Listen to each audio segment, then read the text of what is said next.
DTA Bhagalpur is back again. आइए मित्रों 6 to 8 के प्रश्नों को देखते हैं। भाषा शिक्षण के सिद्धांत लेसन 3 पार्ट 7। प्रश्न संख्या फर्स्ट है, भाषा का पोर्टफोलियो हो सकता है। पोर्टफोलियो क्या होता है साहब? क्रमबद्ध लेखा जोखा, systematic arrangement, day by day progress report, है ना। तो प्रपत्रों का आकर्षक संग्रह, परियोजना कार्यों का संगठित संग्रह, परियोजना अर्थात प्रोजेक्ट वर्क, प्रश्नानुसार लिखित उत्तरों का संग्रह, प्रपत्रों का संगठित और क्रमबद्ध संग्रह। यस, प्रपत्रों का संगठित और क्रमबद्ध संग्रह यानी सिस्टमैटिक अरेंजमेंट।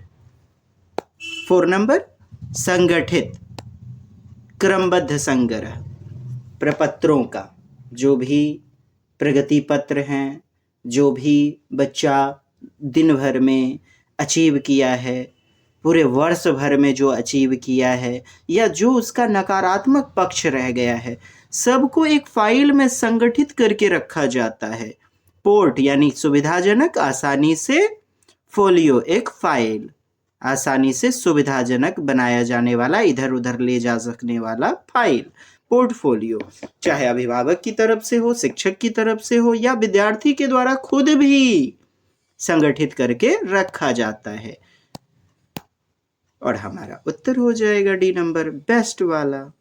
नेक्स्ट, आकलन एक सतत प्रक्रिया है। इसका प्राथमिक उद्देश्य आकलन, असेसमेंट में जो करते हैं, पढ़ाई के दौरान बच्चों की जांच कर लेना। प्रविधि, पाठ्यपुस्तक, शिक्षक और विद्यार्थी में सुधार का अवलोकन। कितनी बेहतरीन बात है। प्रविधि यानी शिक्षण का जो मेथड है, विधि, पाठ्यपुस्तक, शिक्षक का भी अवलोकन, मूल्यांकन होता है।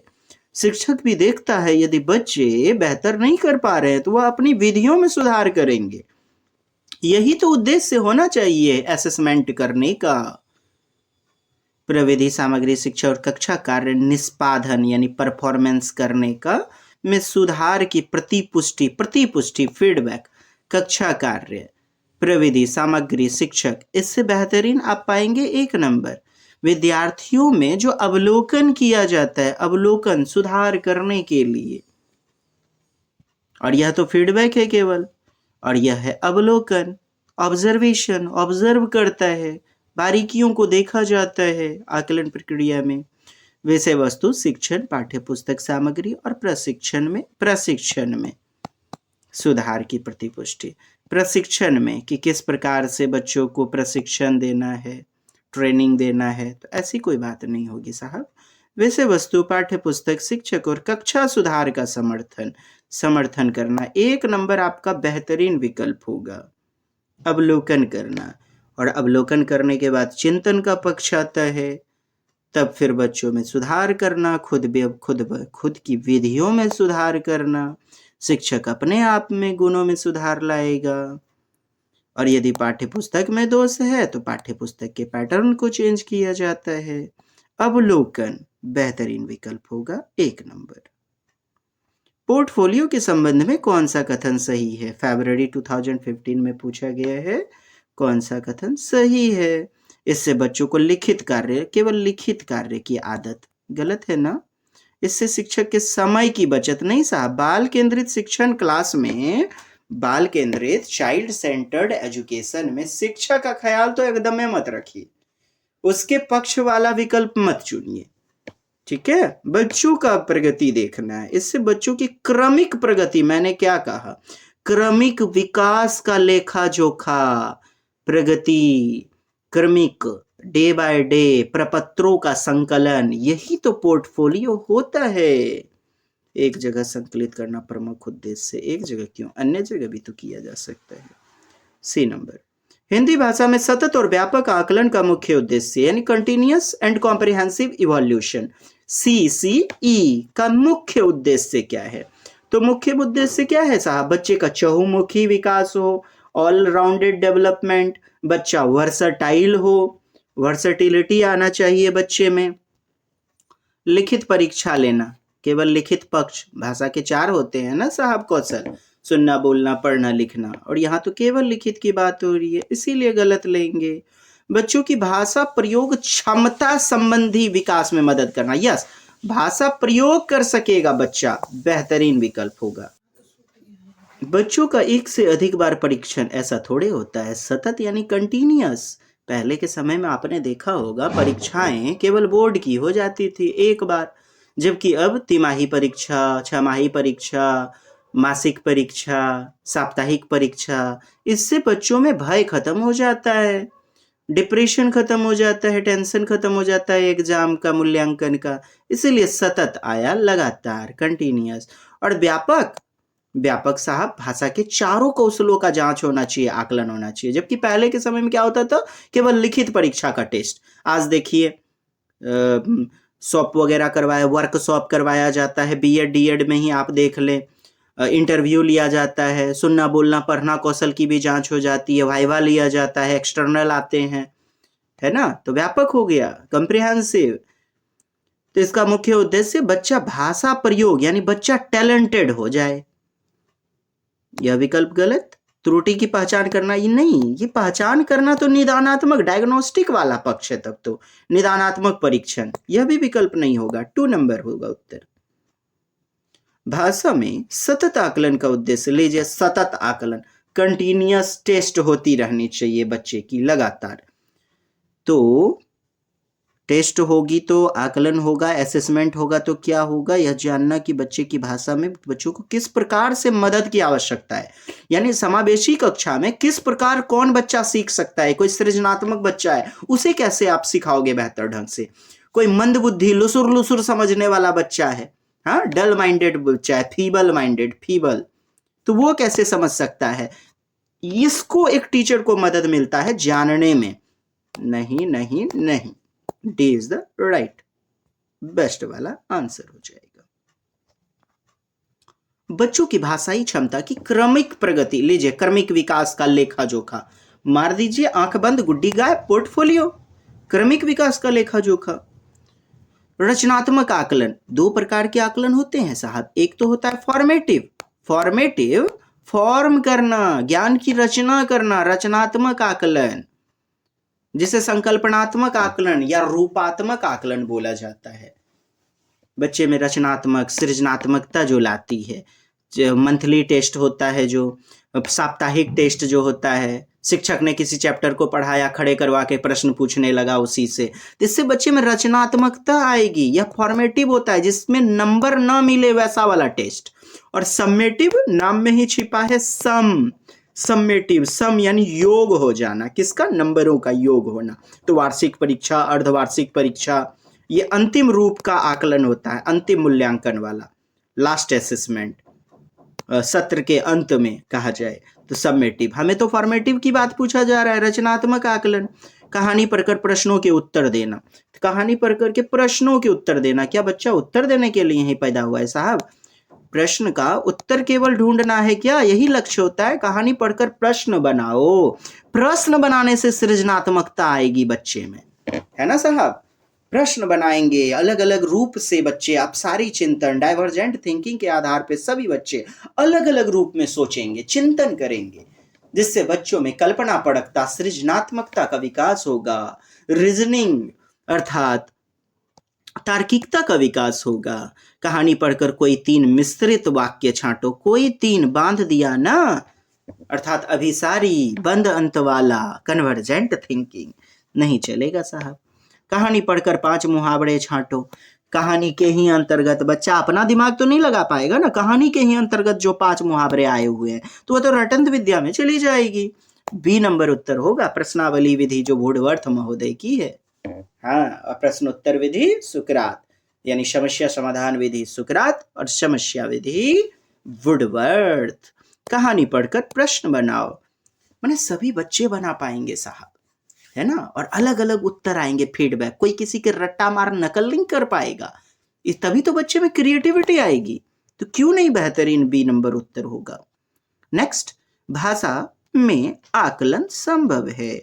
आकलन संभव है, असेसमेंट केवल गतिविधियों द्वारा, यानी कि केवल एक्टिविटी के द्वारा, क्रियाकलाप के द्वारा, सीखने सिखाने की प्रक्रिया के दौरान अवलोकन द्वारा। सीखने सिखाने की प्रक्रिया के दौरान अवलोकन, तो गतिविधि भी तो आ गई, गतिविधियों का भी तो अवलोकन करेंगे, ऑब्जर्वेशन करेंगे। एक बच्चा पशु पक्षियों को क्या करता है, देखता है, पहले देखेगा तब न सृजनात्मकता आएगी, तब न चिंतन करेगा। अवलोकन पक्ष को हमेशा ऊपर रखना है। केवल परीक्षाओं के द्वारा, केवल परियोजना प्रोजेक्ट कार्य किलपैट्रिक महोदय के अनुसार परियोजना प्रोजेक्ट विधि इसके द्वारा नहीं, बी नंबर बेस्ट उत्तर। नेक्स्ट, भाषा में आकलन करते समय आप किसे सबसे कम महत्व देंगे, which will be the less important, come important कहा जा रहा है। तो प्रश्नों के उत्तर लिखना, उत्तर तो लिखते हैं, प्रश्नों का निर्माण करना, परिचर्चा यानी डिबेट करना, परिचर्चा करना, सृजनात्मक लेखन। सृजनात्मक तो लेखन तो 1 नंबर पे आ जाएगा, बेहतरीन दमदार हो जाएगा। सृजनात्मकता नहीं आएगी तो बच्चा लिखेगा कैसे, बच्चा अपने विचार को कैसे प्रकट कर पाएगा भला, है ना।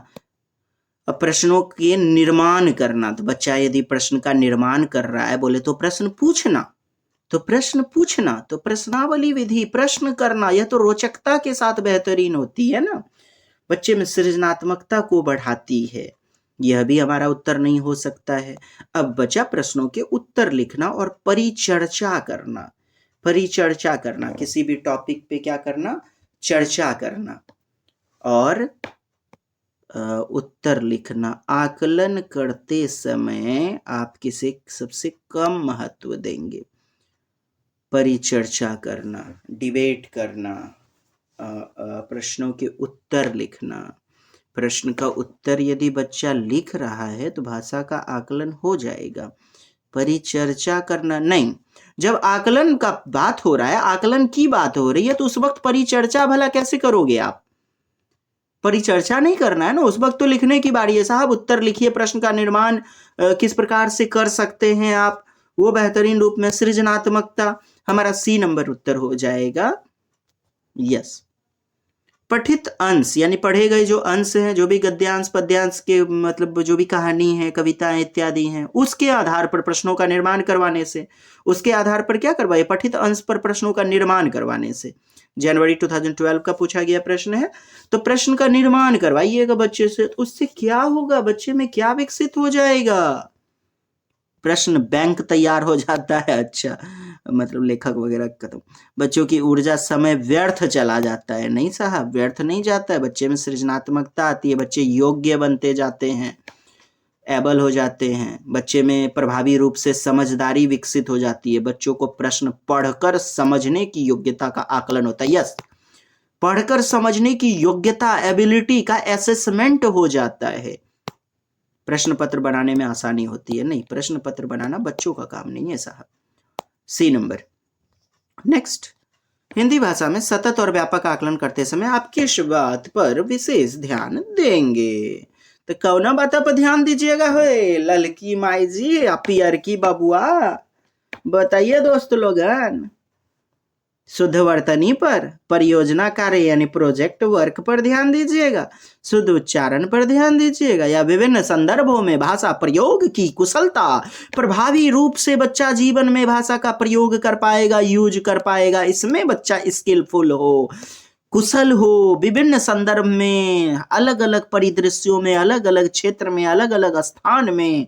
वरना ऐसा नहीं कि क्लास के टॉपर बन गए और जब बड़े बुजुर्ग बात करते हैं तो मुंह धप्पा की तरह बैठा, एकदम भीतर गुन्ना की तरह चुपचाप, तो विभिन्न संदर्भों में नहीं हो पाएगा तब।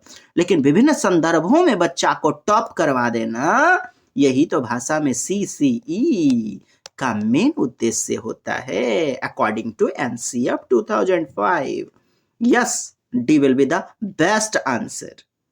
किस प्रकार के प्रश्न बच्चों की भाषागत समझ यानी लिंग्विस्टिक अंडरस्टैंडिंग जो होती है का आकलन करने में अधिक सहायक नहीं होते हैं। आप किसी बच्चे का टेस्ट ले लो, ठीक है साहब, टेस्ट लेने के बाद जो है ना, आप किस पक्ष को कम दमदार मानोगे, पाठ पर आधारित तथ्यात्मक प्रश्न, महात्मा गांधी के पिताजी का नाम, यह तो माना जाएगा ना सही, तथ्य के आधार पर प्रश्न, कल्पना परखता, लीजिए कल्पना जब आ जाएगा, इमेजिनेशन, तो तार्किकता विकसित होगी, सृजनात्मकता विकसित होगी, रीजनिंग, पढ़ाने का यही तो लक्ष्य है, बच्चा चिंतन कर पाए, कल्पना कर पाए, तभी तो अमूर्त चिंतन एब्स्ट्रैक्ट थिंकिंग का विकास होगा। अनुमान के आधार पर तो गलत भी हो जाएंगे उत्तर प्रश्न के। अनुमानों के आईने में नहीं चलेगा साहब कि गोवर्धन गिरधारी दास करमचंद कठफड़वा गांधी, यह महात्मा गांधी जी के पिताजी का नाम था, ऐसा कुछ अनुमान नहीं लगा पाओगे ना साहब। तो अनुमान के आधार पर इसी को तो कम सहायक होगा और यही तो हमारा उत्तर होगा। Yes, I hope you understood very well. We will see again in the next video. Till then, have a good night, have a good morning, have a nice day. हाँ जी दोस्त, इतनी लड़खड़ा जाता हूँ दोस्त, तू लोग का आशीर्वाद लगता है, दुआ प्रेम नहीं मिल रहा है। शेयर सब्सक्राइब कीजिएगा, हाँ दोसर को लोग तब पाएंगे वीडियो को। चलिए दोस्त, मिलते हैं, तब तक के लिए जय हिंद, जय भारत, वंदे मातरम।